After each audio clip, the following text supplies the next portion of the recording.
Even though it's harder to find the most entertaining pinches, I will do my best to deliver the best of what you wonderful people submit. The clip we're looking at belongs to Heart Defender, who's in the top lane right now, and we're going to see a chase with volley flash over the wall near the turret. Not a good place for the purple team to engage. A flip snare and some damage, but both teams are backing off with Amumu coming in, making this a 4v5. Amumu's advancing, seeing an opportunity. He catches 3 with his team, immediately jumping into the clusterfuck with massive damage, but Corky flanks from behind with Valkyrie at the perfect time, rocketing for the double kill, and the Gatling gun finishing the quick turnaround for the instant pentakill from what looked like an easy fight for the purple team, with AD Carry doing his job at the end to clean up instead of being the designated tank.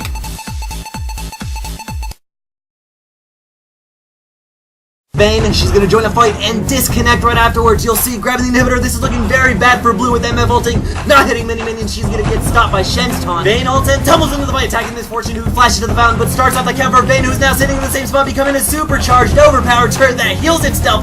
She starts focusing minions, that being a telltale sign of a DC right there. She is still going, and now it's all up to Santa Claus what happens next here, with Nautilus giving up the triple kill. Vayne is hitting Yorick base, taking an extreme amount of damage. With BT fully stacked, she's being focused by Hammer and his rockets, but he's throwing everything he's got at her, but she's not dying, dropping down to 1 HP not once but twice, and DC Vayne finishes off the Heimer, who was even sitting in the fountain healing, but it was no match for the retard strength of DC Vayne. Breaking the meta, she annihilates, getting the most unique pentakill thus far, but she wouldn't find out for another few minutes after his friend told him what a boss he was, while he was not playing.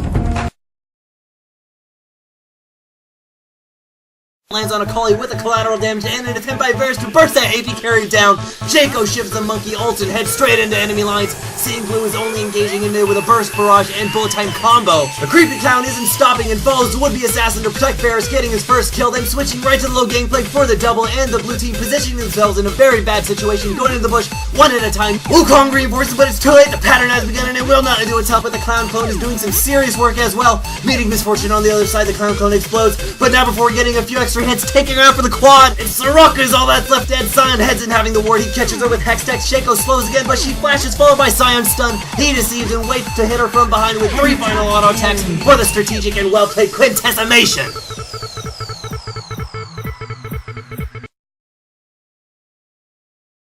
Kind of harassed with 2 cogs, and both mages counterattack with Lee Sin and Blitzcrank leaving the fight area. Blue team is analyzing the next step, whether or not to engage. Nidalee is the only one hit by the laser, so engaging is possible for blue with that out of the equation. Lux took the shockwave, but Renekton engages forward with a dash into Orianna for good damage, trying to burst her, but is stunned by Riven instead and gets bursted down himself before his ult took full effect, and the blue team is winning the fight, zeroing in on Kog'Maw, who focused Orianna, grabbing kill number 1. Now being chased by 4, he heads in for the bush and counters, is hitting 3 with very fast clicking, grabbing the double on the flashing Cougar. The monk and robot finally join the fight, doing extra damage, helping Cog survive long enough to finish his combo up on Renekton for the pentakill, turning the fight around with a devastating bush fate. Noob on Team Fresh Pro, playing Ezreal, having GA with our Shirelli engager that is quickly spiraling down, and turns sour, having Malphite focus rides with Unstoppable Force, followed by the Hallowed Loch Ness Monster. Fresh Pro is out of all that damage now, being a 2v5 fight. Singe is now teleporting in to help his team out, but will it be in time for Ez? He's taking focus now, and a Dazzle Cho will zone Ez out, silencing him while his team is being harassed by the Mega Tank and damage-dealing Chemist. Ezreal is not retreating, for he's still in it to win it, poking away, allowing his tank to maximize his effectiveness as Purple Team turns all their focus to Singe, and Alistar leaving only GA Cho to deal with the AD carry.